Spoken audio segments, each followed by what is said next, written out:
അസ്സലാമു അലൈക്കും വറഹ്മത്തുള്ളാഹി വബറകാതുഹു. ഇസ്ലാം നിഷിദ്ധമാക്കിയ തൽസമാത്തുമായി ബന്ധപ്പെട്ട ചില വിഷയങ്ങളാണ് നാം ചർച്ച ചെയ്തു വരുന്നത്. ഈ കഴിഞ്ഞ വീഡിയോയിൽ നാം ചർച്ച ചെയ്തത് തൽസമാത്തുകാർ നടത്തുന്ന ഒരു പ്രാർത്ഥനയാണ്, ശനിയോടുള്ള ഒരു പ്രാർത്ഥന. എന്തിനാണ് ഈ പ്രാർത്ഥനയൊക്കെ നമ്മുടെ വീഡിയോയിൽ കൊണ്ടുവരുന്നതെന്ന് വെച്ചാൽ, ഈ വിഷയവുമായി ബന്ധപ്പെട്ട് ഗഹനമായ ഒരു ചർച്ചയ്ക്ക് സാധിക്കാത്തവർക്ക് ഒരുപക്ഷെ ഈ ഒരു പ്രാർത്ഥന തന്നെ നിഷ്പക്ഷമായി വിലയിരുത്തിയാൽ അതിൻ്റെ ഗൗരവവും അതിൻ്റെ നിഷിദ്ധവുമൊക്കെ മനസ്സിലാക്കാൻ സാധിക്കുന്നത് കൊണ്ടാണ് ഇത്തരത്തിലൊരു പ്രാർത്ഥന നമ്മൾ കഴിഞ്ഞ വീഡിയോയിൽ കൊണ്ടുവന്നത്. ഇന്നും നമുക്ക് ചർച്ച ചെയ്യാനുള്ളത് അതുപോലൊരു പ്രാർത്ഥനയാണ്. ആ പ്രാർത്ഥന ദഅവത്തു തറഫത്ത്, ആയില്യ നക്ഷത്രത്തോടുള്ളൊരു പ്രാർത്ഥനയാണ്. അതിനു മുമ്പ് ഈ പ്രാർത്ഥനകൾ നടത്തുന്ന ഈ വിഭാഗം ഈ നക്ഷത്രങ്ങൾക്കൊക്കെ ഓരോ പേരുകൾ ത്വൽസമാത്തിൻ്റെ കിതാബുകളിൽ ചാർത്തിയിട്ടുണ്ട്.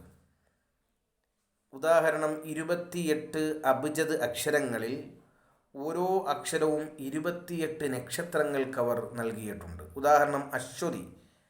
ആ അശ്വതി എന്ന നക്ഷത്രത്തിന് ത്വൽസമാത്തിൻ്റെ കിതാബുകളിൽ അലിഫാണ് അവർ നൽകിയ പേര്. ഭരണിക്ക് നൽകിയ പേര് ബ ആണ്. നാം ഇന്ന് ചർച്ച ചെയ്യുന്ന ആയില്യ നക്ഷത്രത്തിന് അവർ നൽകിയത് ത്വ ആണ്.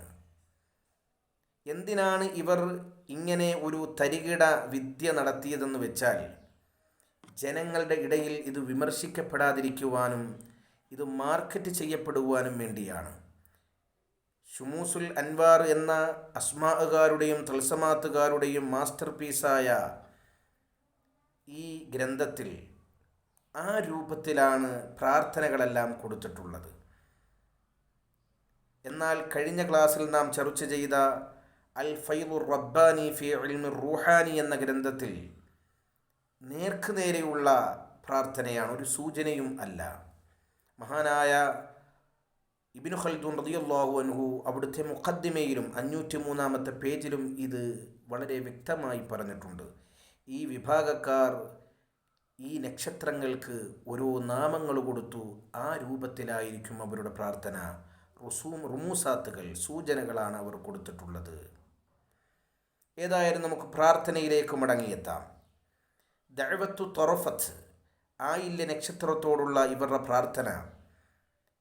ആയില്യ നക്ഷത്രം എന്ന് പറഞ്ഞാൽ ഓരോ നക്ഷത്രങ്ങൾക്കും ഓരോരോ കർമ്മ പദ്ധതികളുണ്ട്. ആയില്യ നക്ഷത്രത്തിൻ്റെ കർമ്മപദം എന്ന് പറഞ്ഞാൽ ശത്രു സംഹാരമാണ്. അതുകൊണ്ട് തന്നെ ആ ശത്രു സംഹാരം ഉദ്ദേശിക്കുന്ന വ്യക്തി രാത്രിയിൽ ആയില്യ നക്ഷത്രം അതിൻ്റെ മണ്ഡലത്തിൽ എത്തുമ്പോൾ ഒരു നീല പേപ്പറിൽ ചുമന്ന മഷി കൊണ്ട് ഈ ത്വാ എന്ന അക്ഷരം 1,00,000 പ്രാവശ്യം എഴുതുകയും അതോടൊപ്പം മുമ്പ് പറഞ്ഞതുപോലെ സുഗന്ധദ്രവ്യങ്ങൾ പുകയ്ക്കുകയും ഈ ത്വാ എന്ന അക്ഷരം 1,00,000 പ്രാവശ്യം ഉരവിടുകയും വേണം. അതിനുശേഷം വലത്തെ കൈയിലേക്കത് ആ പേപ്പറാക്കി ആ ആയില്യത്തിൻ്റെ മണ്ഡലത്തിൻ്റെ നേരെ അവൻ പിടിക്കണം.